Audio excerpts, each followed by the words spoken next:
Good morning, children of a lesser joint, and welcome to today's discussion.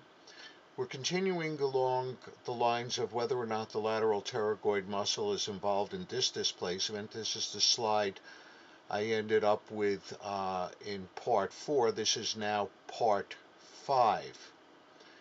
And Tapia Contreras talked about the percentage of the superior head of the lateral pterygoid muscle which inserted into the disc, which is one of the questions that I wanted answered. And so with both histological studies and imaging techniques, in his study he found out that 2% to 69.8%, let's make it a flat 70, was reported as being the percentage of the muscle which attached in the articular disc. And we see we have a great degree of variation in the population with this, where there may not be enough insertion surface area to even pull the disc out in certain patients if in fact that superior head was in fact active during times when it could do that.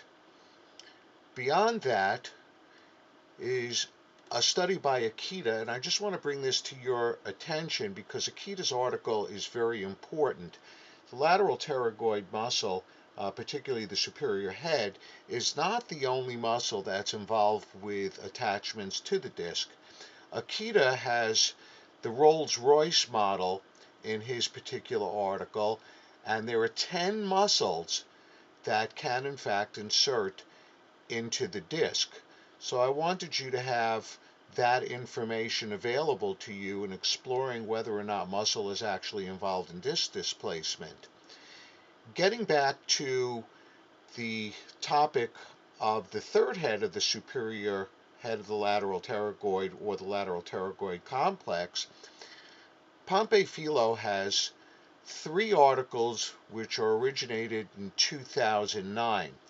This is an MRI study which is fairly comprehensive, and in the 3 articles he actually goes through a transition, and I'd like you to see what he has to say at the time that he does his particular study.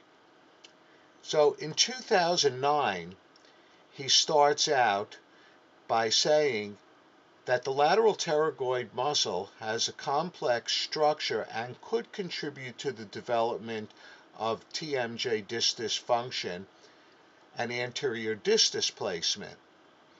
By the time he gets to the first article in 2010, he said, we found a significant percentage of superior head of the lateral pterygoid muscle fiber embedded into the disc of asymptomatic TMJs, and its role in disc displacement and TMJ dysfunction should now be revised. By the time he gets to the last article in 2010, here's what his commentary is. The greater surface area that inserts into the disc actually protects it from disc displacement. Now, I thought that this was really inspiring for the simple reason that he starts off with a preconceived notion, genuinely concerned about whether or not this muscle can do it and pull the disc out of position.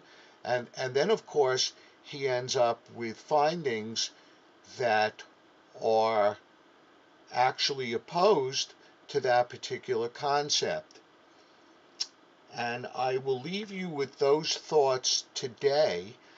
I will tell you where we're headed for part 6. I'm going to now go into the dental clinical environment, and I'm going to show you what some of us dentists have been trained to review on behalf of the patient in looking at clinical phenomenon and how that plays into the way we perceive we should treat the patient or shouldn't treat the patient. So I'm going to be talking about a topic of interest for several of the dentists and probably the patients in this group called centric relation. And I'm going to share with you my current viewpoints and thoughts with that. And I'm also going to revisit disc displacement from that perspective. So, in saying my fond farewell for today's particular episode, I want to ask you to join me again for our next episode when I'll be rocking it out with Jaw Talk.